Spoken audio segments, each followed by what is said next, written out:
주와 매일 나에게 당근심이 있으랴 십자가 밑에 나아가 내 짐을 풀었네 주님을 찬송하면서 할렐루야 할렐루야 내 앞길 멀고 멀외로 나 주님만 따라가리 그 두려움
Oh, happy day.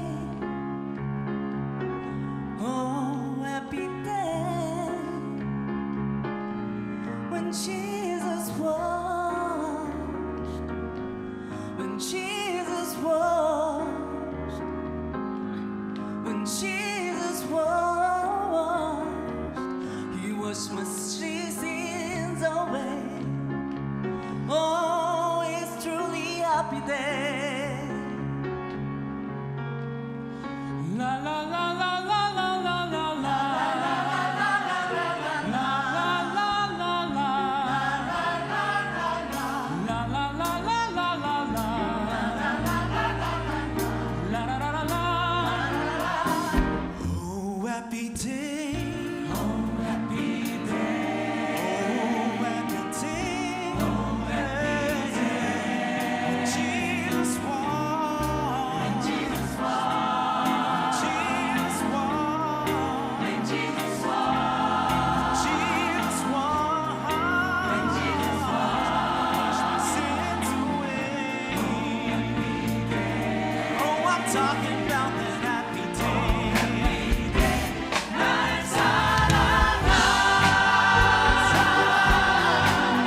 감사합니다.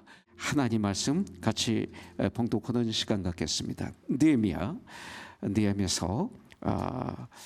1장부터 11절.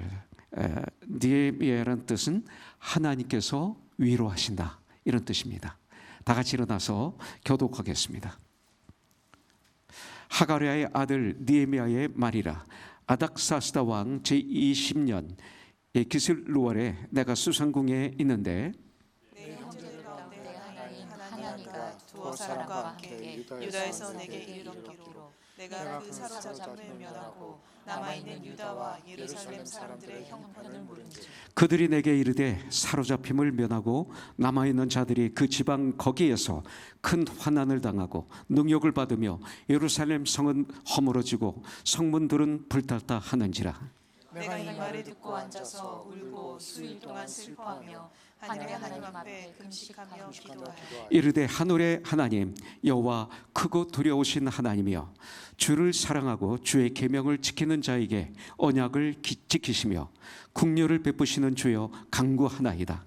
이제 종이 주의 종들인 이스라엘 자손을 위하여 주야로 기도하오며 우리 이스라엘 자손이 주께 범죄한 자들을 자복하오니 주는 귀를 기울이시며 눈을 여시사 종의 기도를 들으시옵소서. 나와 내 아버지의 집이 범죄하여 주를 향하여 크게 악을 행하여 주께서 주의 종 모세에게 명령하신 계명과 율례와 규례를 지키지 아니하였나이다.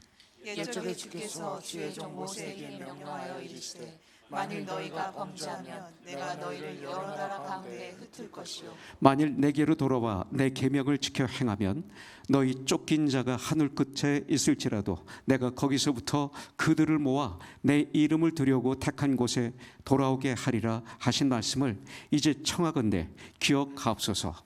이들은 주께서 일찍이 큰 권능과 강한 손으로 구속하신 주의 종들이요 주의 같이 봉독하죠. 주여 구하오니 귀를 기울이사 주의 기도와 주의 이름을 경외하기를 기뻐하는 종들의 기도를 들으시고 오늘 종이 형통하여 이 사람 앞에서 은혜를 입게 하옵소서 하였나니 그때에 내가 왕의 술 관원이 되었느니라. 아멘. 오늘부터 저희들은 느헤미야서를 묵상하게 되었습니다. 이것은 저희는 하나님의 사인으로 알고 있습니다. 올해 저희 교회 팀이 선한 영향형입니다. 주에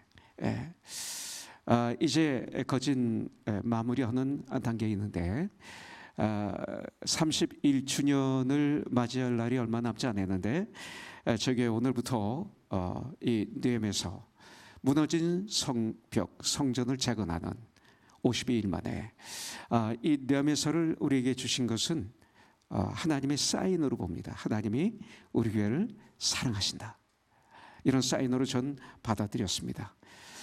아까 기도할 때, 대교 형제 기도할 때 함께 기도했지만 이 말씀을 통해서 은혜를 받는 이 시간이 되길 원합니다.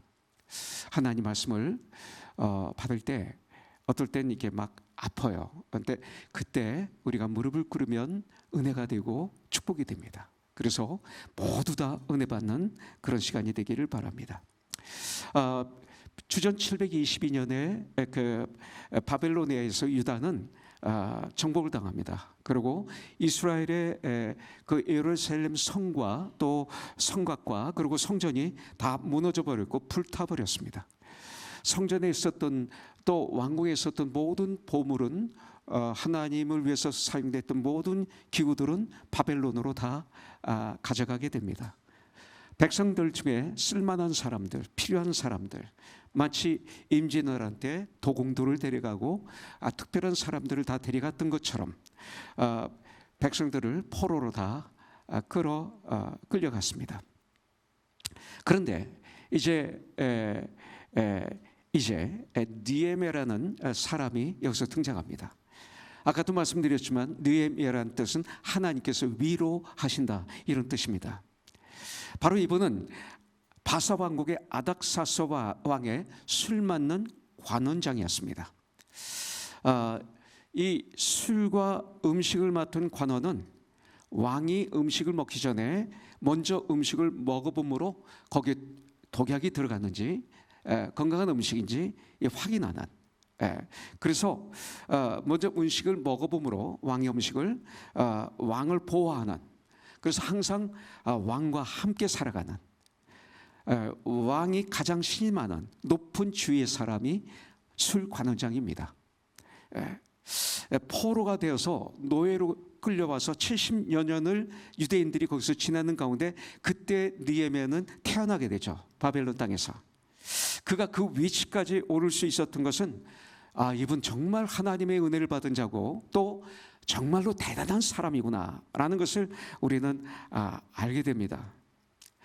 한번 생각해 봅니다. 그는 현재의 지위와 그리고 현재의 생활 속에서 만족하면서 이 땅의 풍요를 누리면서 살 수 있는 그런 사람이었습니다. 부러울 게 없습니다. 그때 느헤미야에게 예루살렘의 소식이 들려옵니다. 그래서 3절에 보면 그들이 내게 이르되 사로잡힘을 면하고 남아있는 자들이 그 지방 거기에서 큰 환난을 당하고 능욕을 받으며 예루살렘 성은 허물어지고 성문들은 불탔다 하는지라. 자, 지금 느헤미야가 바벨론 느헤미야가 아주 잘 살고 있는 상황 속에서 이 소식을 들었어요. 그때 예루살렘에 사는 유대인들은 큰 환난을 당하고 능욕을 받고 성은 허물어지고 성문들은 불타버렸다. 흉과 같은 모습, 도시, 폐허가 된 도시.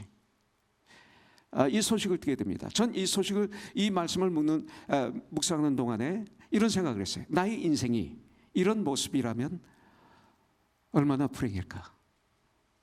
지금 나의 모습은 어떤 모습입니까? 이런 생각을 해봤습니다. 예루살렘 성처럼 그렇게 무너진 성 같은 나, 또 내 가정, 이웃이라면 그렇다면 나는 무엇을 해야 할까? 무엇을 해야 하는가? 이것입니다. 이 모습을 통해서 오늘 나의 삶, 나의 가정, 또 우리 코너son 교회가 새로운 30년을 출발하며 어떻게 지어져 가야 되는가? 하나님께서는 느헤미야서를 통해서 우리에게 리빌드하라. 성전을 재건축하는 거죠. 성벽을 재건축하는 거죠. 성문을 재건축하는 거죠. 리빌드하라. 30년 동안 오는 동안에 허물어진 부분들을, 삭은 부분들을 리빌드하라. 이런 말씀으로 받았습니다. 첫 번째 2절입니다. 같이 한번 봉독하도록 하죠. 시작. 내 형제들 가운데 하나인 하나니가 두어 사람과 함께 유다에서 내게 이르렀기로 내가 그 사로잡힘을 면하고 남아있는 유다와 예루살렘 사람들의 형편을 물은즉, 우리가 사람을 쓰러뜨리기 위해서 이기기 위해서 이렇게 형편을 묻는 것이 아니라 정말로 예루살렘의 상황에 형편을 묻습니다. 사랑하는 마음으로 형편을 묻습니다. 이것이 첫 번째 우리에게 주신 리빌드하는 우리의 자세가 되어야 됩니다. 인생에 나의 삶에 나의 믿음에 리빌드라는 말씀으로 기도로 성령의 도우심으로 우리가 무엇을 알아야 됩니까? 내가 누구인지를 알아야 돼. Who am I? 저는 제 아들 두 아들이 Who am I? 볼 때마다 전 굉장히 은혜를 받아요. Who am I? 내가 누구인지 여기서부터 출발입니다. 나는 누구인가? 깊이 묵상해야 됩니다. 나는 지금 누구인가? 나는 정확하게 아는 데서부터 우리 인생은 출발하는 거죠. Who am I? 난 지금 어떤 상황에 있는가? 다른 사람이 아니에요. 나는. 이거죠. 우린 자꾸 눈이 여기 있어서 다른 데만 보게 돼. 나를 못 보게 만들어요. 세상은. 육신은 나를 못 보게 만들어요. 그래서 다른 사람을 잘 봐요. 근데 성령님의 도심으로 말씀이 나를 알게 해요. 말씀이 뭐예요? 난 지금 어떤 상황에 있는가? 그리고 내 영혼은 어떤 모습인가? 우리가 얼굴 화장하잖아요. 그런데 이 영혼의 얼굴은 어떤 모습인가? 내 속사람은 어떤가? 나의 신앙의 모습은 하나님이 보실 때 어떤 모습일까? 내 가정은 정말로 주님이 보실 때 아름답게 빌드업되고 있고 부족한 부분을 놓고 솔직히 시인하면서 하나님께 기도하며 전쟁하고 있는가? 완벽은 하나님이 원하지 않습니다. 자신의 모습을 성령의 도우심으로 정확하게 볼 수 있는 것은 축복입니다. 여러분들, 구원은, 믿음은 거기서부터 출발하는 것입니다. 그래서 시편 119편에 보면 67절 77절에 보면 고난이 나에게 유익이라. 이 고난을 통해서 내가 주님을 닮아가고 주님의 말씀을 배워노라. 고난이 난 거울이 내 안을 들여다보게 하는 거죠. 이것을 얘기하는 것입니다. 무조건 고난이 유익이다라고만 생각하면 우리는 아무 유익이 없어요. 이 고난을 통해서 Who am I? 난 지금 어떤 상황인가? 나를 볼 수 있기 때문에 유익이 되는 것입니다. 저는 구치소안에서 75년도에 정말 인생의 가장 캄캄할 때, 가장 밑바닥에 떨어졌을 때, 세상의 나를 엄청나게 손가락질을 하실 때, 저 인생의 가장 나락에서 가장 캄캄한 가운데서 저를 볼 수 있었습니다. 그때서야. 그러면서 우리 목사님과 믿는 사람들의 많은 도우심을 받아서 성경책을 들여보내주고 서적을 보내주고 하는 가운데 이 말씀을 사형수와 같이 묵상하는 가운데 저를 보게 되었습니다. 고난이 유익이었습니다. 그래서 주님을 볼 수 있었고, 그리고 주님을 만날 수 있었고, 주님을 믿게 되었고, 주님의 자녀가 되었고, 지금 제가 여기 있는 것입니다. 여러분들, 삶의 회복은 정확한 자기 모습을 보는 데서부터 출발합니다. 여러분들이 아직 나의 모습을 보지 않았다면, 후에 마이가 없었다면 아직 출발을 하지 않았다고 봐도 과언이 아닙니다. 그때부터 우리 인생에 대한 리빌드가 시작이 되는 것입니다. 여러분들, 아주 중요합니다, 이것이. 그래서 바울은 주님의 놀라우신 은혜로 자기의 모습을 보는 축복을 받았죠.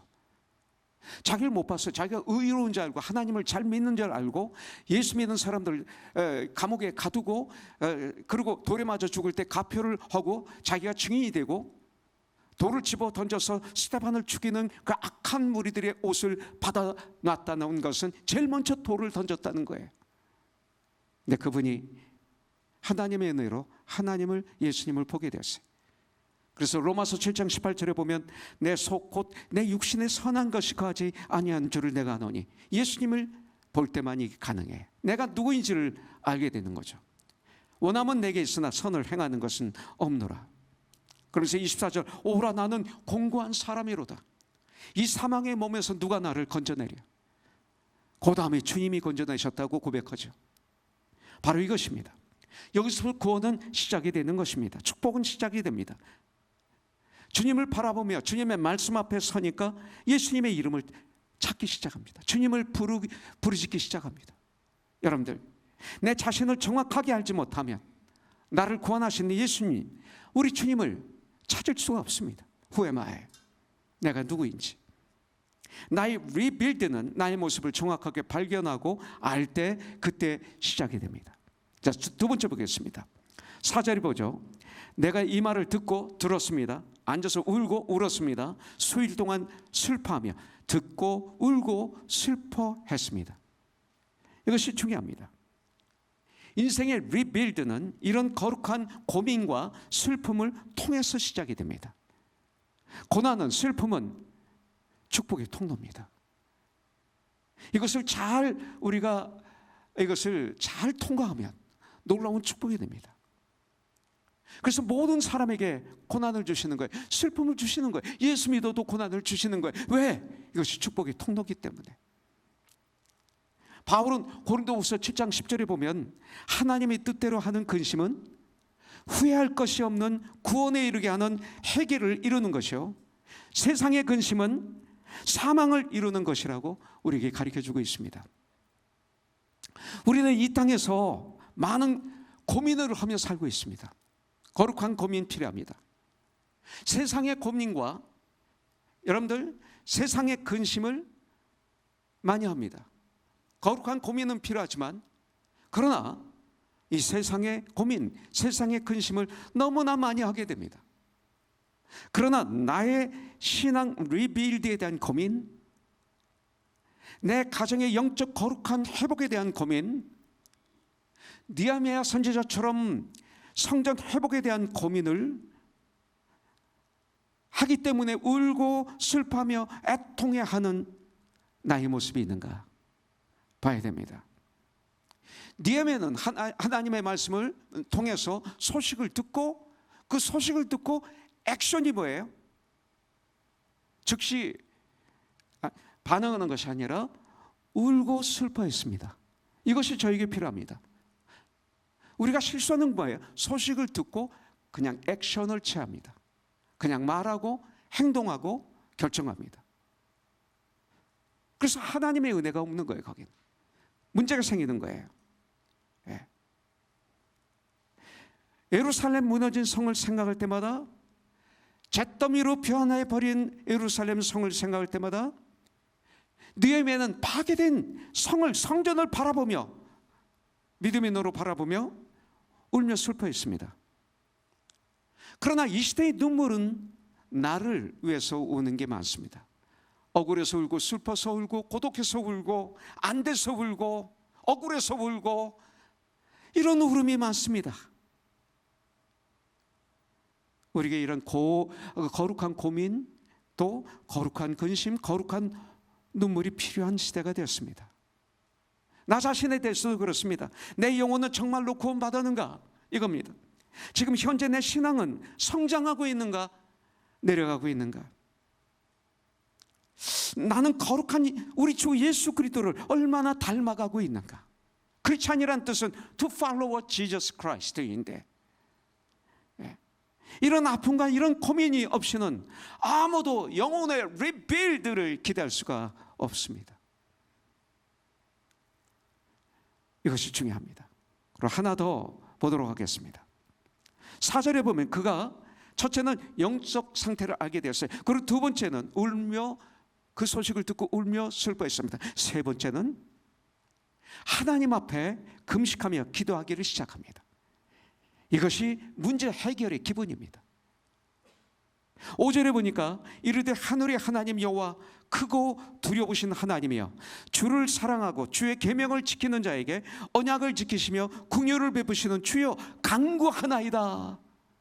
자기를 위해서, 예루살렘을 위해서, 리빌드를 위해서 간구하나이다. 이것이 우리에게 필요합니다. 정말 교회를 사랑합니까? 이것이 필요합니다. 우리들의 삶의 리빌드의 출발도 기도가 시작이 됩니다. 그는 소식을 듣고 고민하고 슬퍼하고 울다가 마침내 그것이 기도로 바뀌는 것입니다. 기도로. 많은 경우 울고 고민하며 슬퍼하다가 그것으로 끝난 경우가 많죠. 기도로 가지 않습니다. 액션으로 갑니다. 그러나 느헤미야의 경우는 듣고 울고 슬퍼하고 고민하고 근심하다가 그것이 드디어 기도로 나아가게 됩니다. 얼마나 멋있습니까? 이것이 승리의 비결이에요. 그는 그 문제를 끌어안고 먼저 하나님 앞에 나옵니다. 이 소리죠. 하나님 앞에 나오는 훈련을, 하나님 앞에 나오는 훈련을 해야 돼요, 여러분들. 그리고 느헤미야는 드디어 기도를 시작합니다. 기도를 그냥 한 것이 아니라 금식하며 기도했습니다. 그는 자기 방법, 자기 감정, 자기 그 환경을 의지 않고 하나님이 어떤 분이신지 알기 때문에 하나님께 기도할 수 있었습니다. 하나님이 어떤 분인지 아시면 기도하고, 하나님이 어떤 분인지 모르면 기도하지 않습니다. 지식으로는 아는데 마음으로 모르면 기도하지 않습니다. 내 마음대로 합니다. 하나님의 어떤 분이신지 알아야 기도할 수가 있습니다. 하나님은 어떤 분이에요? 1장에 보면 하늘의 하나님 여호와 크고 두려우신 하나님이에요. 하늘의 하나님이에요. 크고 두려우신 하나님이에요. 그분의 기도예요. 첫 번째로 하나님은 하늘에 계신 우리의 아버지예요. 크신, great, excellent, 크신, 위대하신 하나님이에요. 두 번째는 두려우신 하나님, 이 소리면 거룩하신 하나님이에요. 또한 주님을 사랑하고 말씀에 순종하는 자들에게는 꼭 약속을 지키시고 긍휼을 베푸시는 하나님이에요. 세 번째는 이게 우리 하나님이에요. 우리의 죄를 용서해 주시는, 긍휼을 베푸시는 사랑의 하나님이 세 번째. 이렇게 고백하고 있잖아요. 그는 하나님을 정확하게 알았기 때문에 이렇게 하고 있어요. 하나님을 정확하게 모르면 이렇게 못합니다. 요엘서 2장 12절부터 13절에 보면 여호와의 말씀에 너희는 이제라도 금식하고 울며 애통하고 마음을 다하여 내게로 돌아오라 하셨나니 너희는 옷을 찢지 말고 마음을 찢고 너희 하나님 여호와께로 돌아올지어다. 하나님은 어떤 분이세요? 그는 은혜로우시며 자비로우시며 노하기를 더디 하시며 이내가 사랑이 크시사 뜻을 돌이켜, 우리가 그렇게 기도하면 뜻을 돌이켜 재앙을 내리지 아니하시나니 우리 하나님이에요. 기도를 하되 금식할 수밖에 없을 정도로 마음이 답답한 거예요. 이 기도가. 기도를 해도 너무 정말 답답한 거예요. 그래서 금식을 안 할 수가 없는 거예요. 먹는 걸 전폐하는 거예요. 네. 여기에 집중하기 위해서. 이렇게 금식하면서 기도하지 않으면 그는 견딜 수 없는 심정이라 금식을 안 할 수가 없는 거죠. 이런 금식, 억지로 하는 거 아니고 전통으로 하는 거 아니고 이런 금식, 이걸 해야 돼요. 그러고 이야기하고 그러고 결정 내리고 그러고 행동으로 옮겨야지. 이런 거 없이 하니까 문제가 생기는 거예요. 그는 전심을 쏟는 기도를 시작하고 있는 거예요. 이게 금식기도. 전심을 쏟는 기도, 니콜 금식기도. 음식도 먹지 않으며 정성과 내 마음을 쏟는 기도. 이것이 저와 여러분들에게 이 시대에 우리가 필요해요. 근데 어떤 기도를 했어요? 먼저 회개의 기도를 했어요. 제가 회개에 대해서 많이 얘기해서 죄송합니다. 근데 이게 구원의 문으로 들어가는, 구원으로 들어가는 문이고, 우리가 회복, 하나님과의 관계가, 성도와의 관계가 나의 삶에 회복되는 문인데, 제가 강제로, 이게 축복인데 제가 안 할 수가 없잖아요. 저도 그렇게 살아야 되고 우리도 살아야 되기 때문에 이거에 대해서 좀 이렇게 말씀하시는 분이 계셔서 제가 말하는 거예요. 이게 어쩔 수 없어요. 안 하면 안 되니까. 저에게도 여러분들에게도. 6절 7절에 보겠습니다. 이제 종이 주의 종들인 이스라엘 자손을 위하여 낮과 밤으로 기도하며 우리 이스라엘 자손이 주께 범죄한 죄들을 자복하오니, confess, 자복하오니 주는 귀를 기울이시며 눈을 여시사 종의 기도를 들으시옵소서. 나와 내 아버지의 집이 범죄하여 주를 향하여 크게 악을 행하여 주께서 주의 종 모세에게 명령하신 계명과 율례와 규례를 지키지 아니하였나이다. 이게 회개의 기도예요. 이 기도가 필요해요. 느헤미야는 예루살렘 성벽이 무너지고 성문이 불탄 것은 수십 년 후에 태어난 느헤미야가 자기와 자기 아버지의 집의 범죄 때문이라고 고백하고 있어요. 누구 때문이가 아니에요. 나와 내 아버지 집의 죄 때문입니다. 이것이 회개의 기초예요. 주님께 나아가는 자는 제일 먼저 자신을 정결하게 해야 돼요. 회개를 통해서. 더러운 그릇에 귀한 것을 담을 수가 없어요. 깨끗이 닦아서 귀한 것을 담아 사용하는 거죠. 하나님의 은혜를 삼아하는 사람들은 먼저 자신의 마음을 깨끗이 청소해야 돼요. 이걸 회개라고 그러죠. 귀한 손님을 모실 때 집을 깨끗이 청소하지 않습니까? 차를 깨끗하게 정리하지 않습니까? 그런 거 하지 않고 귀한 손님을 태우면, 집에 모시면 그건 실례죠. 똑같아요. 우리의 기도가 상달되지 못하는 것은 우리의 입술과 우리의 심령이 너무 더럽기 때문에 상달이 안 되는 거예요.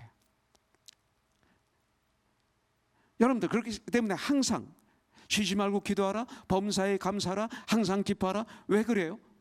항상 주님은 들으시잖아요. 주님은 나를 아시잖아요. 그래서 무시로 기도하라, 쉬지 말고 기도하라. 그래서 기도하는 마음으로 대화해야 되고, 그러니까 무시로 기도하라 이 뭐예요? 대화할 때 주님의 마음으로 대화하라 이 소리죠. 그죠? 그러면 쉽게 풀어지죠. 네. 사업할 때도 주님의 마음으로 사업하고, 이게 항상 기도하는 거죠. 기도하는 마음으로 모든 것을 하는 것, 이것이 무시로 기도하라, 쉬지 말고 기도하라 이거예요. 이 습관을 갖는 훈련을 저와 여러분들이 해야 돼요. 이거 뭐 축복이에요. 이것이 바로 무시를 기도하는 것, 쉬지 말고 기도하는 것입니다. 성령 충만하지 않으면 즉시 나타난 증상이 내 주위 사람들이 다 잘못되어 보입니다. 나는 great, 위대하게 보입니다.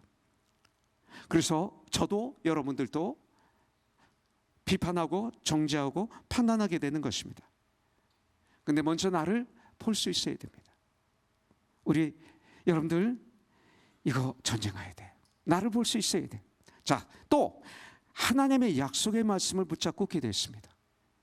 기도할 때 하나님의 약속의 말씀, 태규 형제 곁에 있죠? 약속의 말씀을 붙잡고 기도해야 됩니다.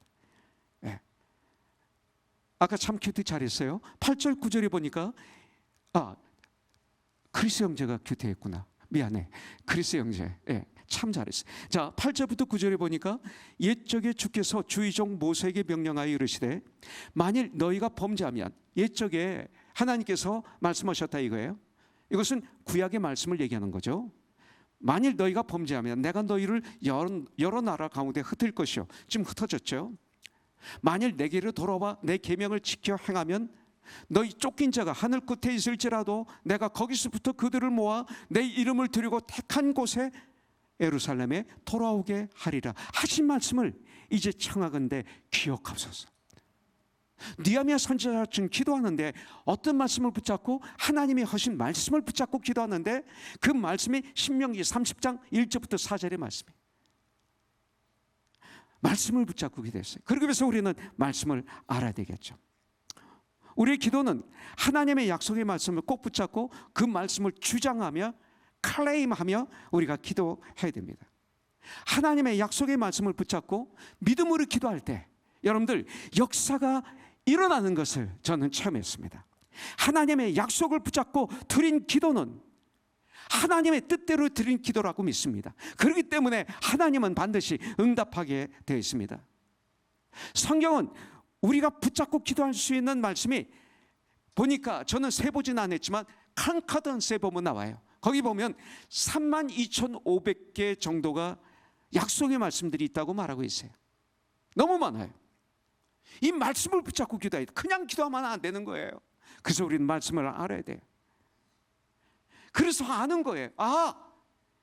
우리는 개수로 자꾸 얘기합니다. 생각으로, 경험으로, 지식으로. 그런데 이 말씀을 듣고서 예루살렘이 처참하게 파괴된 이유는 하나님께 대한 범죄의 결과였구나 알게 되는 거죠. 하나님의 계명과 율례와 규례를, 말씀을 지키지 않았기 때문이라고 성경은 가르쳐 주는 거죠. 또 우리가 하는 기도가 어떻게 됩니까? 느헤미야의 기도는 아주 겸손했어요. 겸손하지 않으면 안 돼. 11절 보니까 주여 구하오니 귀를 기울이사 주의 기도와 종의 기도와 주의 이름을 경외하기를 기뻐하는 종들의 기도를 들으시고, 하나님 경외하니까 겸손한 사람만 경외하죠. 오늘 종이 형통하여 이 사람 앞에서 은혜를 잊게 하옵소서 하였더니, 하나님께 은혜를 구하죠. 교만한 사람은 안 되죠. 겸손한 사람은. 그때 내가 왕의 술관원이 되었느니라. 자, 이 소리를 왜 넣었을까요? 그 나라의 높은 권력을 가진 사람이 이렇게 기도하고 있다는 거예요. 여러분들, 하나님 앞에서는 그는 왕이 가장 신뢰하는 사람이었습니다. 그런 그가 하나님 앞에 무릎을 꿇고 기도하고 있습니다. 이것을 겸손한 기도라고 말하고 있습니다. 무엇을 먹을까, 무엇을 마실까, 무엇을 입을까가 아닌, 여러분들, 나를 향하신 하나님의 선하시고 기뻐하시고 온전한 뜻이 무엇인지 깨달아 아는 귀한 하나님의 사람이었습니다. 이런 하나님의 사람들은 성경에서 말하길 진정 복 있는 사람이라고 말하고 있습니다. 하나님은 교만한 자는 물리치시고 겸손한 자에게 은혜를 더하십니다. 진리입니다.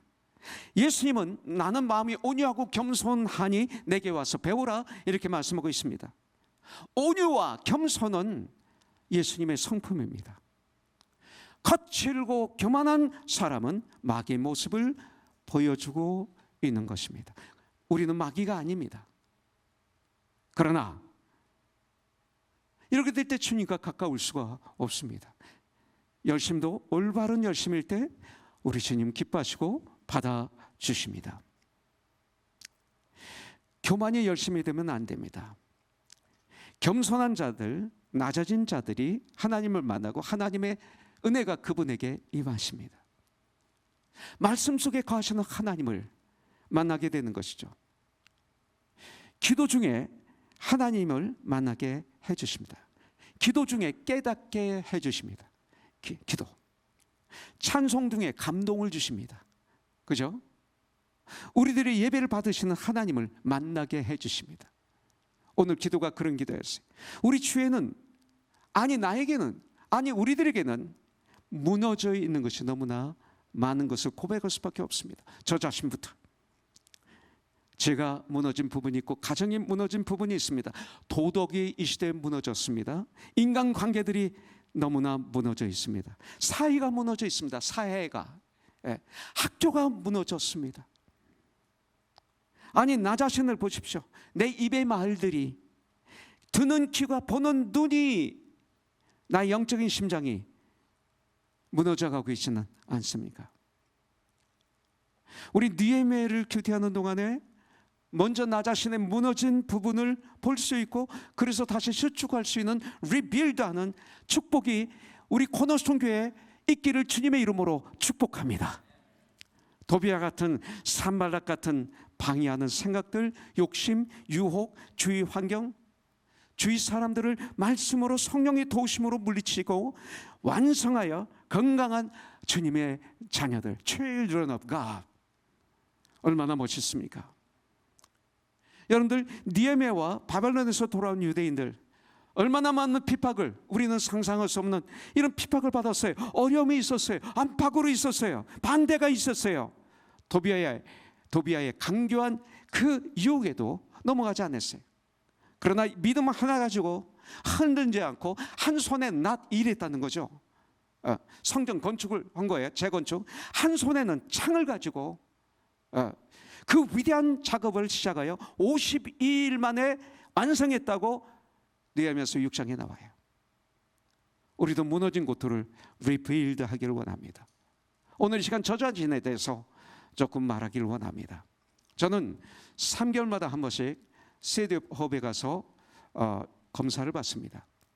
그래서 우리 집에서는 저를 3개월 인생이라고들 웃으면서 얘기합니다. 계속 갔습니다. 얼마 전 대장암으로 참 고생을 했습니다. 대장암이 발견됨으로 말미암아 제 마음에 코너스톤, 앞으로의 그 30년에 대한 차세대에 대한 초조함이 저에게 왔었습니다. 긴박함이. 하나님이 언제 저를 데려가실지 모르는데 빨리 우리 코너스톤 교회가 정말 건강하게 새로운 30년을 출발해야 되겠다. 이런 아주 긴박함이 왔었습니다. 그래서 우리 장로님들 모여서 상의하게 해드리고 의논하고, 안수 집사님들도 모여서 참 뜨겁게 상의하면서 기도하면서 결론들을 내려서 저에게 보고해 줬습니다. 그리고 우리 교회 리더들이 모이면 청지기 모임에서 저는 처음으로 투표를 30년 만에 처음으로 했습니다. 너무나게 급하게 서두르는 실수를 한 거죠. 저도 모르게. 그래서 이렇게 손을 들어 투표하는 걸 통해서 상처를 받은 성도님들이 좀 계셔서 제가 정말로 마음이 아프고 정말로 이 시간 제가 사과합니다. 그리고 정말 미안합니다. 죄송합니다. 이건 제가 급했던 것의 제 실수예요. 그러나 제가 이거에 대해서 해명을 하자면, 저는 투표하는 것을 비성서적이라고 한 적이 없어요. 교회에서 투표가 있어요. 성경에 나오는데요. 수많은 교회들이 새로운 목사님을 외부에서 모실 때 투표를 하죠. 그런데 저는 한국 교회를 잘 몰라요. 전 미국에서 목사가 됐고 신학을 공부했고 미국 교회들만 알아요. 근데 미국 교회는 비밀 투표 안 해요. 거기 어둠이 있다고 거의 안 합니다. 손을 들어 투표합니다. 이것만 제가 봤기 때문에 좀 그렇게 한 거예요. 제가 투표를 부정한 게 아니라, 저는 유럽을 가고 미국에서, 한국에서 요새 유행하는 게 뭐냐면, 담임 목사가 3년이나 4년 만에 신임 투표를 해요. 그래서 과반수에 모자라면 그 다음 날로 그만두시고 떠나야 돼요. 근데 가만히 열매를 보니까 설교를 제대로 못하세요. 책망도 못하고 바로잡음도 못하고. 그러면 투표 때 보자 하니까. 절규하시는 목사들이 많아요. 여러분에 가면. 저는 이 신흥 투표는 비성서적이다 라고 얘기를 한 거죠. 저는 이 30년 하나님이 우리 교회에게 주신 사명, 저는 최선을 다했다고 믿습니다. 어쨌든 간에 30년 동안 참 하나님은 우리 교회를 사랑하셨어요. 우리 교회에 은사대로 지금까지 사역을 했어요. 그동안 부목사가 한 분도 없으셨죠. 협동목사도 있고 협동 전도사님도 계세요. 그러나 풀타임으로 사역하시는 이런 목사님들은 지금까지 없었어요. 왜? 은사대를 세우니까. 근데 우리 교회에서 목회자로 부르심을 받은 분이 3명의 교육자가 있어요. 데비 목사, 성필 목사, 또 조슈아 전도사. 하나님께 헌신했어요. 이분들이 우리 교회를 섬겨야 한다는 것은 이건 우리 교회 지금까지 개척하면서 시작했던 목회 비전이고 그 비전을 여러분들이 어그리에서 따라서 여기까지 온 거 아닙니까? 예. 그렇기 때문에 이것은 변함이 없어요. 그렇게 우리 교회는 져져왔어요. 지난 토요일 홍성표 목사님이 인도로 우리 안수집사님들, 우리 장로님들 많은 대화와 결론을 내리고 난 다음 저희가 보고를 했어요. 저도 유튜브를 통해서 다 봤습니다. 단목회자란 말은 우리 교회에 어울리지 않습니다. 그건 잘못 사용한 겁니다. 지금까지 우리 교회는 2명이 아닌 3명의 목회자가 공동 목회를 했어요. 홍성필 목사, 데빈 목사, 조슈아 전도사. 그리고 앞으로도 그렇게 할 것입니다. 그런데 많은 교회를 스타디하고 성경을 보고 그리고 실질적으로 우리가 하다 보니까 우리가 기도하면서 상의하고 의논하는 가운데 때때로 수석 목사가 있어야 되는 거구나. 이게 안 되는 거구나. 이게 때때로. 그래서 대표 목사가 있어야 되겠구나. 그래서 우리들이 여러 가지 환경과 한 2년, 1년 동안 매주 화요일마다 사역자 회의를 하면서 또 몇 시간씩 대화하면서 우리가 내린 결과 환경과 여러 가지 여건과 여러 가지 삶의 장점, 결점 그리고 여러분들이 모르는 여러 가지 문제 때문에 내비 목사를 리더 목사로 세운 겁니다. 그래서 장로님들, 권사님들, 안수집사님들이 거의 모두가 찬성을 해서 저는 이것을 받아들여서 우리가 계속 기도할 때마다 얘기했던 것처럼 3번의 공동 목회는 우리는 계속 가게 될 것입니다. 우리가 그래서 특별한 교회, 우리 코너슨 교회, 지금까지도 어떤 면으로 이것을 교만이라고도 할 수 있지만 저는 그렇지 않습니다. 특별히 예를 들어서 제일 목회, 제일 교회, 감옥 교회, 군대 교회, 이런 교회, 고아원 교회, 특수 교회입니다. 저희 교회도 그런 교회는 아니지만 그 중에 한 특수 교회라고 저는 믿습니다. 처음에 교회를 세울 때 기자들이 저에게 인터뷰를 했습니다. 코너슨 교회를 어떤 비전으로 세우셨습니까? 그때 저는 이렇게 말했어요. 이 LA에 훌륭한 교회들이 많습니다. 그러다 하다가 떨어뜨린 일들을 주워서 하는 교회로 우리가 시작하겠습니다. 여기 많은 미닝들이 있죠. 이들이 공동 목회, 동역 목회를 잘 할 수 있도록 기도해 주시고 한 거의 15년, 17년, 20년은 같이 했기 때문에 같이 왔기 때문에 이렇게 훈련했기 때문에 여러 가지 어려움이 있어도 둘이 갈라지지 않고 성장해서 멋있게 이제 주님 일을 할 거라고 좀 믿습니다. 저는 미래가 그려집니다. 강대상에서 목사가 옳은 말을 해야죠. 이것이 진심이고 우리 교회입니다. 그렇게 왔습니다. 여러분들 그리고 이들이 한 마음으로 사역을 잘 감당할 수 있도록 제 목회가 앞으로 2, 3년 아니겠습니까? 그 전에 어떻게 될지도 모르고 저는 여러분들을 잘 섬기고 그리고 이들이 행복하게 정말 행복하게 최선을 다해서 하나님을 섬기고 여러분들을 섬길 수 있도록 뒤에서 도울 것입니다. 그리고 2, 3년 동안에 우리 함께 코너스톤에 부서진 부분들이 있다면 리빌드 할 것입니다. 그리고 우리는 전도에 매진할 것입니다. 그래서 2024년, 25년 우리의 팀은 리빌드가 돼야 되는 거예요. 여러분들 이것을 하셔야 돼요. 여러분들 얼마나 좋습니까? 그래서 여러분들이 전도해서 모시고 오셔서 교회 뿌리가 내릴 때까지 잘 섬기는 사역, 이것만 해도 우리 시간이 없어요. 다른 거 할 필요 없어요. 여러분들 그리고 이무들 주 안에서 잘 상승할 수 있도록 기도하면서 섬기는 거예요. 이분들은 이제 우리가 기도할 때입니다. 너무 기도가 부족한 교회가 되고 말았어요. 우리 교회가. 우리들이 먼저 기도해야 돼요. 우리 교회가 정말 느헤미야 1장 기도입니다. 사실은 기도의 능력입니다. 이 느헤미야서를 우리에게 허락하셨는데 우연이 아니죠. 나는 하나님의 우리 교회를 말씀으로 인도하고 계시는 것을 느꼈습니다. 이번 이 31주년 기념 집회를 열 겁니다. 커넥션은 올해는 없습니다. 스테판 오 형제님이 오시기로 했습니다. 전도 집회가 될 것입니다. 제가 9월 다음 주 주일 예배 드리고 저녁에 한국의 종합검사를 받으러 갑니다. 대장암이 어떻게 됐는지 6개월 후에 오라고 그래서 갑니다.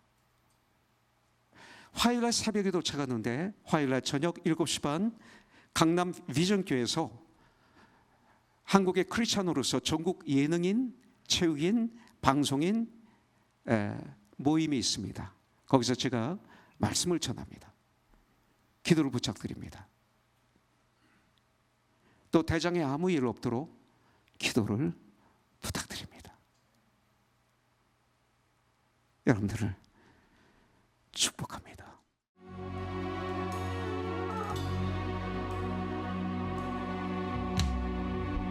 주의 복음을 부끄러워하지 않으리 구원하신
감사합니다.